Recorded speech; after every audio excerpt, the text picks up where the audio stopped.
Hey guys, it's Violet from Carrie B. Bird Queen, and today we're going to be talking about 5 things to consider before getting a pet bird. What do you need to be aware of?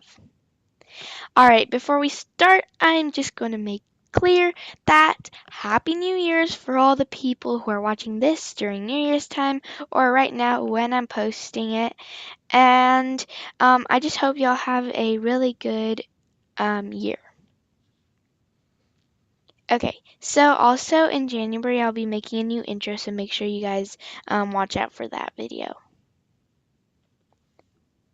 Another thing I want to make clear before we go on to the 5 things you should consider before getting a pet bird.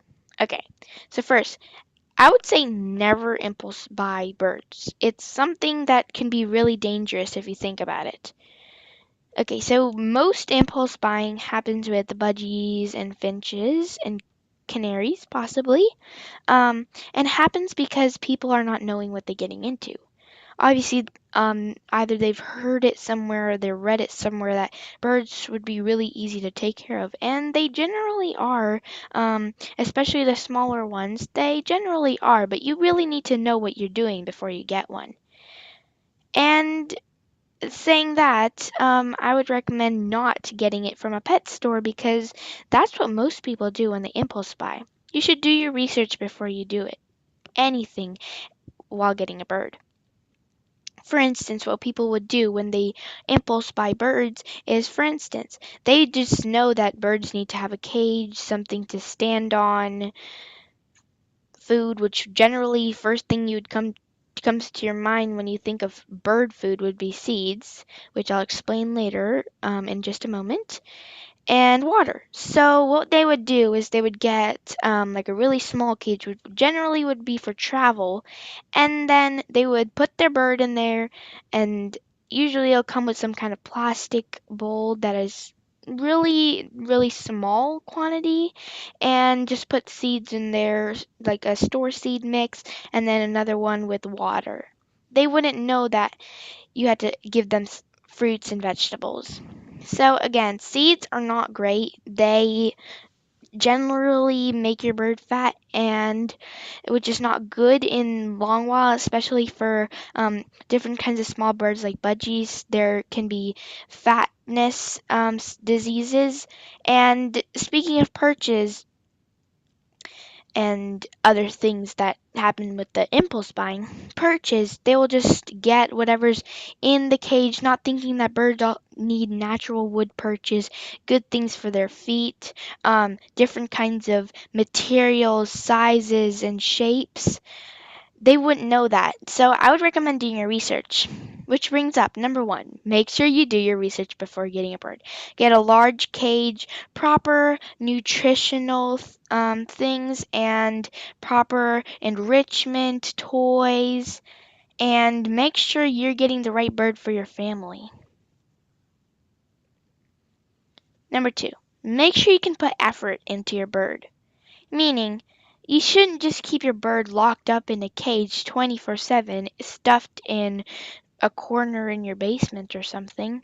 You should always have to make sure you have some time to spend with your bird, talk to your bird, whistle, tweet, give them treats, show them tricks. Even if your bird's not hand tame, you can still get them a little entertained by putting a little music, talking to them, spend a little time with them. Number 3, make sure your household is safe for your bird to roam in, meaning there's no dangerous things in your household that could potentially kill your bird or toxic stuff. That does mean you're going to have to change some of your pots not to non-stick, meaning to things that are a little more safer for birds to inhale. And then you have to change things that you might that birds might have crash into. For instance, get mirrors out of your room wherever you're going to take your bird out of, etc., etc. 4, make sure that other pets in your house will not be predatorial to your bird. This means dogs, cats, reptiles, whatever could be potentially dangerous to your bird if you let on the loose. This could also mean larger birds if you are planning to get a smaller bird. Larger birds can sometimes peck and taunt, bully your smaller bird and potentially kill it or stress it out. Number five, the last one, make sure that if you already have a bird, before you get another pet or a bird companion, that your bird is ready and you know how to balance your pet's social interaction times. This means if you already have a bird and if you plan to get a dog, make sure you're not going to just leave the bird and not paying any attention to it. Make sure you give equal timing to both your pets. If you get a bird companion, make sure you're not just spending time with that one bird. Make sure you're spending with all your pets. That's it. If you guys want a part two, make sure you like this video and subscribe to my channel, and maybe I can make a part two. Bye. See you guys so much. Um, I feel like I've been spending so much time with you guys. So, yes, see you guys so much is going to be the new thing I'm going to say. It's just really fun to spend it with you guys. Have a great time. Have a good day. Make sure you subscribe, like this video, and share it with all your friends. Comments are disabled, sadly, for the safety of younger viewers on this channel. Bye!